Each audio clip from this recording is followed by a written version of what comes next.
A reading from the Holy Gospel according to Matthew chapter 21 verses 28 to 32. Passage taken from the Message version of the Bible. Tell me what you think of this story. A man had 2 sons.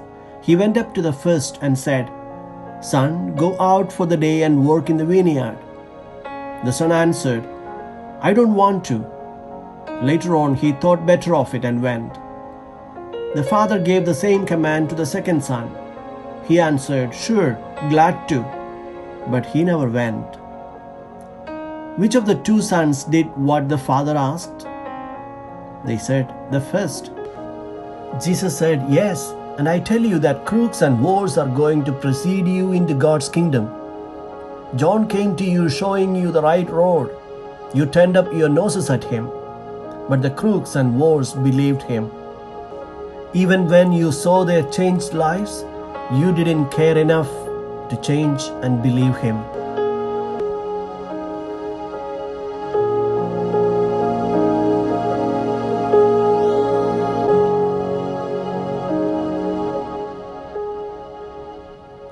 Reflections on the Gospel according to Matthew chapter 21 verses 28 to 32. Through the parable of the 2 sons asked to go to the vineyard, Jesus expresses his annoyance over the rejection of the message of the kingdom by those who were expected to be members of God's kingdom by default.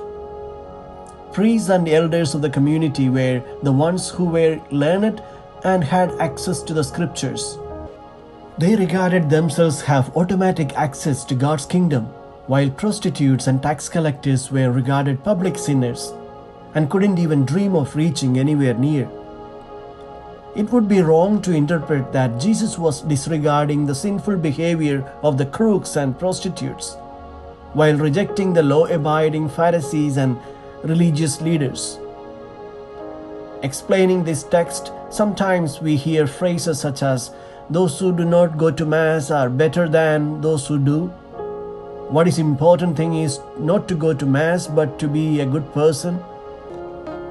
In fact, Jesus does not exalt sinners for being sinners, nor denounce the Pharisees for their righteousness.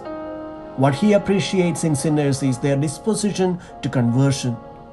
John the Baptist preached a message of conversion, and he was greatly appreciated by the common people, public sinners, while the priests and officials rejected him. Now Jesus faces similar reaction. Ordinary people and public sinners became his friends and accepted his message, while the officially righteous people rejected him. The 2 sons in the parable represent all the children of God, and the father represents God the Father. The son who disagrees to go to the vineyard are the sinners who, because of their sinful behavior, have moved away from the Father. But later he decided to change his ways and obeys the Father. The son who says yes but does not obey represent the Pharisees and religious leaders who scrupulously followed the law, even at the cost of charity and mercy. For us believers today, this parable is a strong call to examine the quality of our lives. We are officially saying yes to the Lord, but are we willing to work in the Lord's vineyard? We might regard ourselves as good Christians following the commandments, but may have lost the disposition for conversion. If we live with conceit, believing ourselves superior to others, and despising in some way those who are far from the faith, today's gospel reminds us that they are also called to salvation, to faith in God the Father. Are we open to offer them a testimony of welcome and love?